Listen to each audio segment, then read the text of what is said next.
Rasulullah bertanya, siapa wanita yang paling bagus? Wanita yang paling bagus. Wanita yang paling bagus tuh kayak apa? Kalau bahasa kita, wanita yang paling cantik tuh kayak gimana sih? Para sahabat Nabi bingung menjawab. Ada yang ngomong mungkin dalam hatinya berkata, mungkin sholatnya ya, mungkin puasanya, mungkin semuanya pakai mungkin. Pada bingung, pada noleh ke sana kemari, tidak bisa menjawab wanita yang paling mulia itu seperti apa. Sayyidina Ali juga tidak bisa menjawab. Semuanya pulang ke rumah masing-masing. Sampai di rumah Sayyidat Fatimah Zahra, seperti kebiasaannya wanita solehah, kalau suaminya datang yang ditanya adalah dapat ilmu apa, bukan dapat duit berapa. Sayyidat Fatimah Zahra bertanya, wahai suamiku, apa yang kau dapat dari ayahanda? Apa yang kau dapat hari ini dari Rasulullah? Lah, ini kalimat yang harus dibiasakan oleh para istri tuh. Bang, dapat ilmu apa? Kan begitu.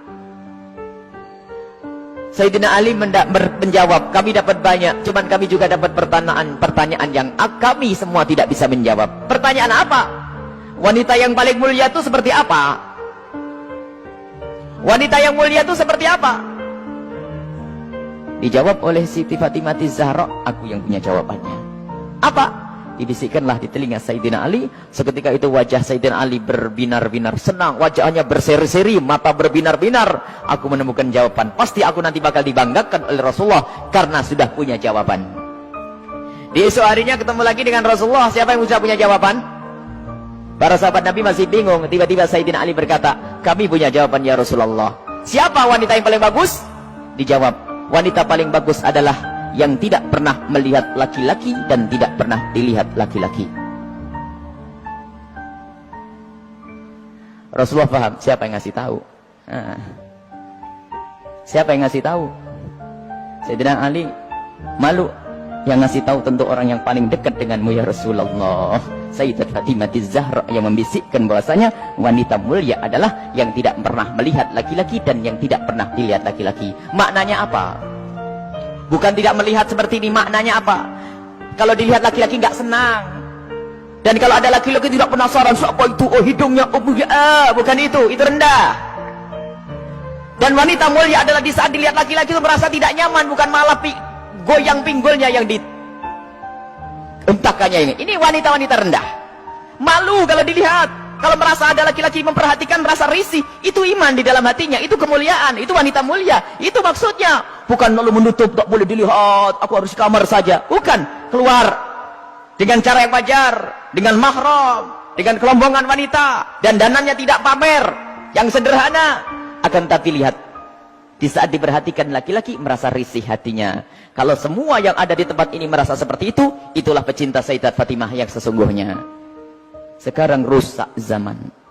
Wanita keluar semuanya pengen pamer apa yang ia miliki.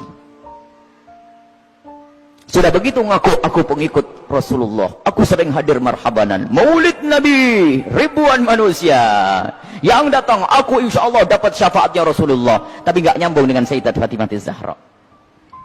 Jadi kita harus berusaha untuk menjadikan diri para wanita-wanita ini merasa tidak nyaman, tidak senang kalau tubuhnya diperhatikan oleh kaum pria. Ini iman, itu kemuliaan, jadi tidak nyaman. Dan itu ada sifat-sifat semacam ini. Ada merasa risih. Ada yang Masya Allah kalau sudah diperhatikan merasa, waduh wajahnya mulai putih, kuning, hijau tuh.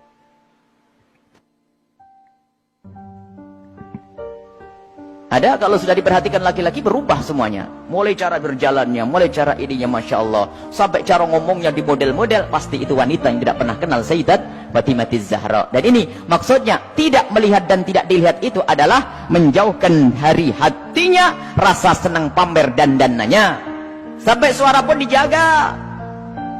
Suara dijaga Sayyidat Fatimah Zahra, suara dijaga dan rasa malunya sangat tinggi Sayyidat Fatimah Zahra. Sangat malu, pemalu beliau itu. Pernah suatu ketika berada di teras rumah, bukan di teras, karena rumah jangan dianggap kayak rumah kita. Sebab rumah Rasulullah dengan Sayyidat Fatimah Zahra kalau digambarkan, kalau Masjid Nabawi ini segede ini dulu tuh. Masjid Nabawi kurang lebihnya seperti ini, seperti Masjid Taqwa ini sebelum dikembangkan. Jadi rumah Rasulullah itu, rumah Sayyidat Fatimah Zahra ada 5x5 di situ. Seberangnya ada rumahnya Sayyidi Aisyah, di belakangnya ada rumahnya Sayyidah Saudah. Kemudian nanti istri Rasulullah yang lainnya ada diajar begitu. Jangan dianggap rumahnya di kampung sana, di kota sini, bukan. Jadi rumahnya hanya kecil-kecil begitu. Sehingga ada fitnah yang pernah disebar bahwasanya Siti Fatimah Zahra pernah ditendang Sayyidina Umar bin Khattab. Ini kan fitnah pada Sayyidina Umar. Memangnya nggak ada yang dengar yang lainnya. Kecil begini, kalau sampai Siti Fatimah sampai jerit-jerit nangis pasti kedengaran. Ada ya sekelompok orang yang berdusta mengatakan Siti Fatimah Zahra meninggal karena dipukul oleh Sayyidina Umar bin Khattab, perutnya sampai keluar. Ini lucu cerita ini. Dipikir rumahnya itu di kampung sana ya, kampung sini, bukan. Itu loh rumah Siti Fatimah. Kalau ada di sekitar masjid gini, mepet.